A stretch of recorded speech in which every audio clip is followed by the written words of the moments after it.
안녕하세요. 재무제표 파헤치기의 잔돈사냥꾼입니다. 오늘 살펴볼 기업은 인플루언서로 유명한 정용진 신세계 부회장이 경영하는 주식회사 이마트에 대해서 살펴보고자 합니다. 우선 이마트를 선정한 이유는 많은데요. 그중 하나는 우리가 살면서 반드시 필요한 것이 의식주라고 하잖아요. 그 의식주 중에 식은 삶에서 절대 빼놓을 수 없는 즐거운 부분이죠. 인터넷에서 음식을 주문하고 배송하는 서비스가 발달하기 전만 해도 장을 보러 갈 때는 직접 대형마트에 가서 눈으로 제품을 보고 구매하는 게 주를 이뤘었는데요.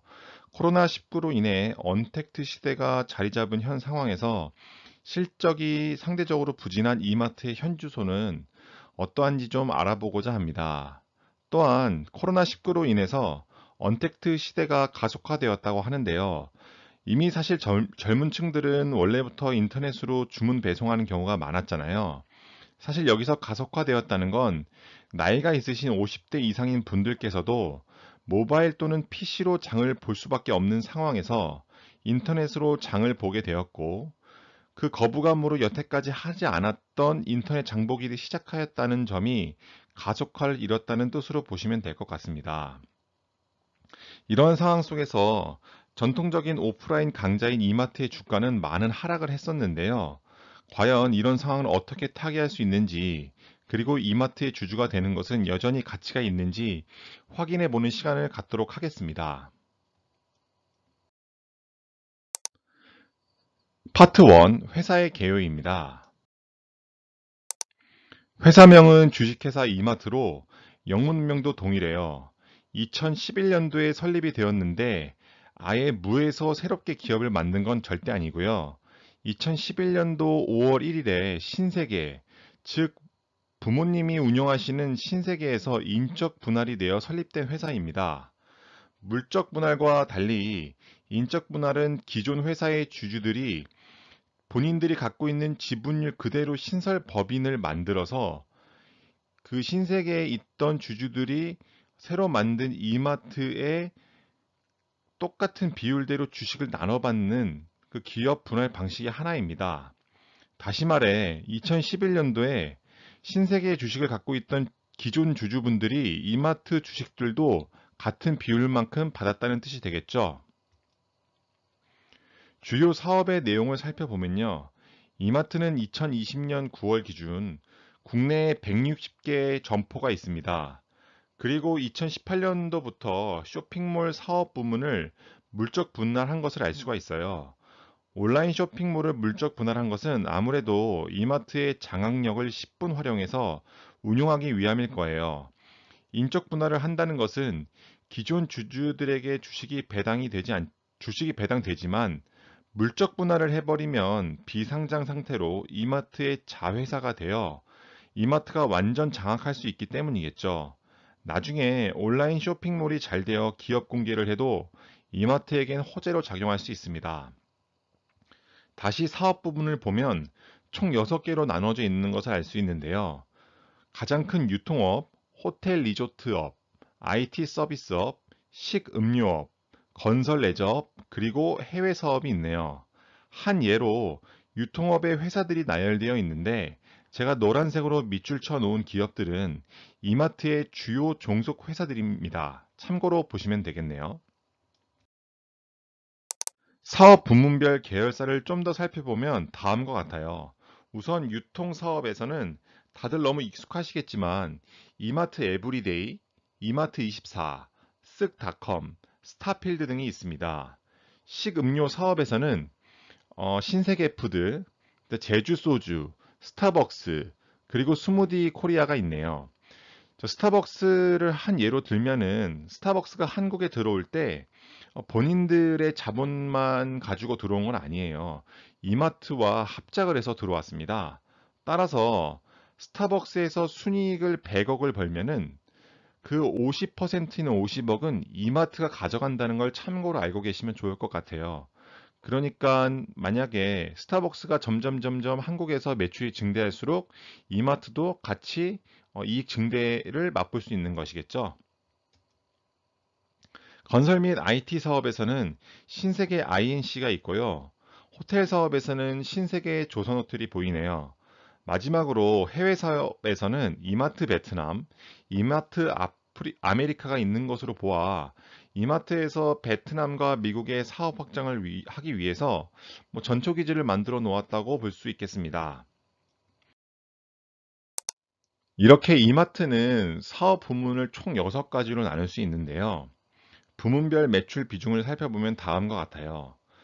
전통 강자인 이마트의 매점 자체의 수익이 매출의 전체 65%를 차지하네요.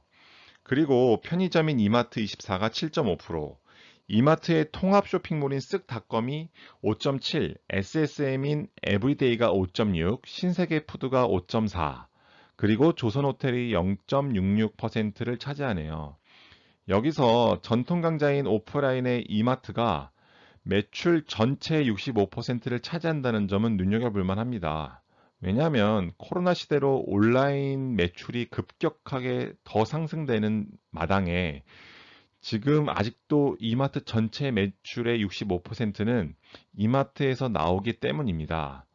그리고 쓱닷컴의 비중이 6%가 채 되지 않는다는 것은 아직 비중이 너무 작다는 것을 의미하기도 하고, 더불어 이 6개 분야 중 가장 폭발적인 상승을 기대할 수 있는 부분이기도 하기 때문에 더 상승할 수 있는 여력이 많다는 뜻이기도 하겠네요.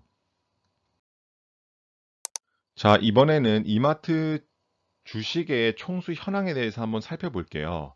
이마트가 발행할 수 있는 총 주식수는 8천만 주이고요.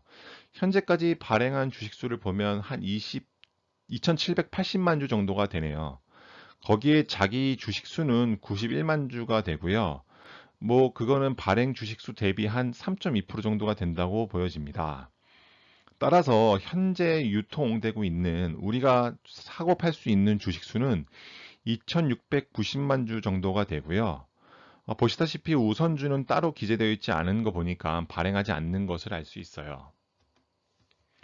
최근 2020년 9월에 공시된 자료를 보면 정용진의 어머니이신 이명희께서 정용진 부회장께 주식을 양도하여 지분율 변동이 된 것을 알 수 있습니다. 2019년 오른쪽 부분인데요. 이명희 씨가 최대 주주로서 이명희 씨 포함 지분율이 28.56%였지만 왼쪽에 보이는 2020년 기준으로 보면 정용진 씨 외 2인이 최대 주주가 되었고요. 그 3명의 지분율이 2019년도와 같은 28.56%인 것을 알 수 있습니다. 최근에 나온 뉴스에 따르면 정용진 부회장은 증여세 2,962억 원을 5년에 걸쳐 분할 납부하기로 했다고 하네요. 이마트의 주주 구성 현황은 다음과 같습니다. 우선 정용진 외 특수 관계인 지분이 아까 말씀드렸듯이 28.56%를 차지하고 있고요. 외국인이 약 31%를 보유한 것으로 나와 있습니다. 내국인이 37%를 갖고 있고요. 근데 좀 더 자세하게 살펴보면 내국인 비율 중 그 국민연금공단이 12.87%를 차지하고 있는 것을 알 수 있어요. 지금까지 회사의 구성 비율과 주주 현황에 대해서 살펴보았는데요. 그렇다면 이마트의 주력 부문인 유통업에서 이마트, 이마트24, 그리고 쓱닷컴의 현황에 대해서 좀 더 살펴보겠습니다. 우선 이마트를 살펴보시죠. 시작은 식품, 가전 등 생활용품을 한 곳에서 저렴하게 살 수 있다는 백화점식 대형마트로 시작을 하였는데요. 생활에 필요한 제품들을 한 곳에서 다 살 수 있기 때문에 재래시장보다 훨씬 더 편하고 깔끔하다는 장점이 있어 과거 20년 전에는 대형마트가 엄청난 성장세를 보여왔다는 것은 누구나 아는 사실입니다. 근데 최근에는 인터넷의 발달로 진공 포장이 되어 있는 음료수, 과자, 건어물, 견과류 등 직접 가서 구매하나 인터넷으로 구매하나 차이가 전혀 없는 것은 사람들이 이제는 인터넷으로 구매하는 성향이 훨씬 더 커졌죠. 그래서 오프라인의 산업인 대형마트가 장기적 저성장에 머물러 있다는 평가를 받고 실제로 그렇습니다. 2020년도 3분기라면 코로나19로 한창 언택트주들이 활성화될 시기에도 전년 동기 대비 3.2% 성장에 그쳤다는 것을 보면 성장성이 예전만 못하다는 것을 알 수 있습니다. 그리고 오프라인 기업은 온라인 기업과도 이제 경쟁을 해야 되기 때문에 경쟁자 수 증가에 따른 경쟁이 많이 심화된 상황이라고 볼 수 있습니다.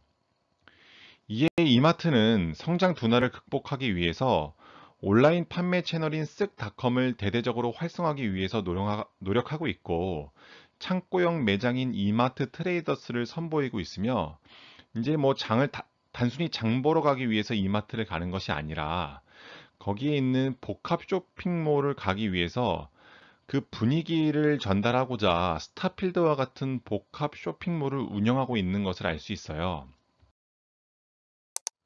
또 경기 변동의 특성으로는 의식주의 필수적인 생필품을 주로 파는 관계에 있기 때문에 뭐 다른 소매업에 비해서는 경기 변동의 영향이 좀 적다고 하네요. 근데 외환위기 이후에 소비자들이 좀 더 합리적으로 사야 되고 돈이 부족하니까요. 그런 문화가 정착이 되면서 경기 방어적인 업태로 자리매김하였다고 합니다. 또한 초저가 상품과 뭐 노브랜드 상품 확대 등 가격 경쟁력을 강화하기 위해 노력하고 있는데요. 창고형 할인 매장인 트레이더스, 그리고 복합 쇼핑몰인 스타필드 등으로 신성장 동력을 발굴하기 위해서 더욱 노력하고 있다고 합니다. 그리고 국내에서는 1위를 차지하고 있고 월마트와 같이 해외로 진출하기 위해서 노력하고 있는데요. 그중에 이마트가 공을 들였다는 곳은 이마트 베트남점입니다. 인구와 GDP가 폭발적으로 증가할 것이라고 예상되는 나라이기 때문이죠. 근데 베트남이 규제가 워낙 심한 나라라고 합니다. 그래서 사업 확장이 쉽지 않은 상태라서 지금 1호점을 내놓고 하고 있는데 뭐 이익이 뭐 많이 나지 않는 상태라고 하네요. 그래서 지금 파트너를 찾아서 다시 한번 더 기업이 베트남에서 성장을 할 수 있을지 노력을 하고 있는 점 참고하시면 될 것 같아요. 그리고 신선식품과 가공식품에서 온 오프라인의 경쟁업체와의 차별을 두기 위해서 또 노력하고 있다고 하는데요. 이마트에 가보시면 신선식품 비중이 예전보다 확실히 커졌습니다. 그 신선식품이라는 것은 직접 보고 사람들이 구매하고 싶어 하는 욕구가 조금 더 강하죠. 왜냐하면 인터넷으로 시켰는데 썩은 과일이 오거나 썩은 신선식품이 오면은 반품 절차도 굉장히 복잡하고 다시 받으려면 시간이 많이 걸리기 때문이겠죠. 그리고 뭐 가공식품에서도 다양한 제품을 출시하고 있다고 합니다. 자, 이마트의 SSM인 에브리데이에 대해서도 한번 살펴볼게요. 우선 SSM은 슈퍼마켓의 약자로 기업형 슈퍼마켓이라고도 불리는데요. 대형마트와 뭐 동네 슈퍼의 중간 형태라고 보면 될 것 같습니다. 대형마트에 비해서 크기가 작기 때문에 출점 비용이 적게 드는 점이랑 또 소규모 상권에도 입점이 가능하죠. 사이즈가 작으니까요. 따라서 대형마트의 성장률 하락이 지금 불가피한데 그 하락률을 메꾸기 위한 보완 형태로 등장했다고 보시면 됩니다. 확실히 대형마트보다 주거 공간에 속속들이 들어갈 수 있다는 장점이 있어서 그 우리가 간단하게 장을 볼 때는 이마트를 가기보다는 그 이마트 에브리데이를 사용을 하죠. 또한 중소 제조업체와 특산물 유통 경로를 제공하고 있다고 하네요. 그래서 그 지역 발전에 이바지를 하는 부분도 조금은 있다고 하네요. 하지만 SSM인 에브리데이인 경우도 뭐 영업 규제가 있어가지고 뭐 짝수 주 때는 그 일요일 날은 휴무일이 있고요. 모바일 쇼핑과도 경쟁이 불가피하기 때문에 그 대형 이마트의 그 본점의 그런 하락세를 메꾸는 용으로 나왔지만 뭐 폭발적인 성장률은 조금 힘들 것으로 보고 있는 게 그 전문가들의 의견입니다. 다음으로 이마트의 온라인 쇼핑으로 쓱닷컴에 대해서 알아보겠습니다. 그 쓱닷컴은 온라인 쇼핑 플랫폼으로 그 최근 들어 인터넷으로 구매하는 소비 성향이 강화됐다고 말씀드렸죠. 그래서 전자상 거래는 사실 폭발적인 성장률을 보이고 있어요. 이에 오프라인의 강자인 이마트도 쓱닷컴으로 매출 성장을 견인하고자 분주히 노력하고 있는데요. 국내 온라인 쇼핑 거래액은 2020년도 3분기 기준 한 116조로 전년 동기 대비 19%나 상승하였고, 모바일 쇼핑의 경우는 23.9% 증가하였다고 합니다. 일전에 제가 이 NC소프트에 대한 기업 분석 영상도 올렸는데요. 그때도 게임의 경우도 PC 게임보다는 모바일 게임의 비중이 더 큰 것을 설명드린 적이 있어요. 그러니까 지금 게임뿐만 아니라 유통업에서도 PC보다는 모바일 중심의 시대가 도래한 것을 알 수 있습니다. 그렇다면 실제 온라인 쇼핑과 관련하여 얼마나 큰 성장률을 보이고 있는지 통계청에서 자료를 또 가지고 와봤는데요. 우선 온라인 쇼핑의 거래액을 보면 총 14조 정도로 전년 동월 대비 20%가 상승한 것을 알 수 있어요. 그 중에 음식료품은 43.8%나 증가한 것을 알 수 있습니다. 다시 말해, 사람들이 이제 음식을 구매할 때 오프라인 마트를 가는 대신에 모바일로 음식료품을 시켜받는 경우가 훨씬 더 많아지고 있고, 앞으로 그 추세는 이어져 갈 것이라고 볼 수 있겠네요. 온라인의 쇼핑 중 모바일의 비중은 2019년 10월 달 기준 7조에서 지금 2020년 10월 기준 9조 5,355억 원으로 22.9%가 상승한 것을 알 수 있고요. 오른쪽에 보시는 온라인 쇼핑 중 모바일 비중은 약 67%에 달하니까 기업이 앞으로 홈페이지를 만들 때에도 PC 버전보다는 모바일 버전에 훨씬 더 신경을 많이 써야 될 것으로 보여지네요. 그리고 최근 대형마트들과 백화점의 매출 증감률 추이는 어떻게 될지 한번 확인이 필요할 것 같아 가져와 봤는데요. 우선 위에 보시는 노란색 꺾은 선이 대형마트의 매출 증감률 현황입니다. 2019년 7월부터 해서 성장과 하락을 반복하는 것을 알 수 있는데요. 문제는 그 증감률이 0%선 기준선 밑에서 많이 놀고 있다는 것을 알 수 있죠. 이거는 대단히 큰 문제라고 볼 수 있어요. 왜냐하면은 주요 유통업체의 매출들이 올라봐야 0% 넘어가는 게 2020년 1월 빼고는 다 밑에서 논다는 건 증감을 반복해봤자 전체 매출은 계속해서 감소한다는 뜻이 되기 때문입니다. 또한 왼쪽의 주요 온라인 쇼핑 플랫폼의 모바일 트래픽 추이를 살펴보면 현재 쿠팡이 압도적인 것을 알 수 있고, 쓱닷컴과 이마트몰은 최하위권에 머물러 있는 것을 알 수 있어요. 그렇다면 직접적인 경쟁자인 마켓컬리와 모바일 트래픽 추이를 살펴보면 마켓컬리가 최근 들어 급성장하여 이마트몰과 거의 박빙의 경쟁을 보이고 있는데요.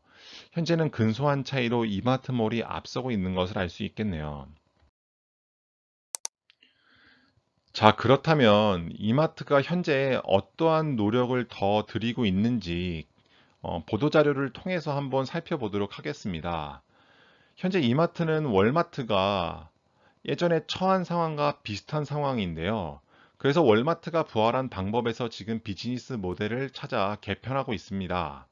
뭐 신선식품 중심, 그리고 온 오프라인의 통합, 그리고 데이터에 기반한 세 가지 방침으로 경영을 이끌어 나간다고 하는데요.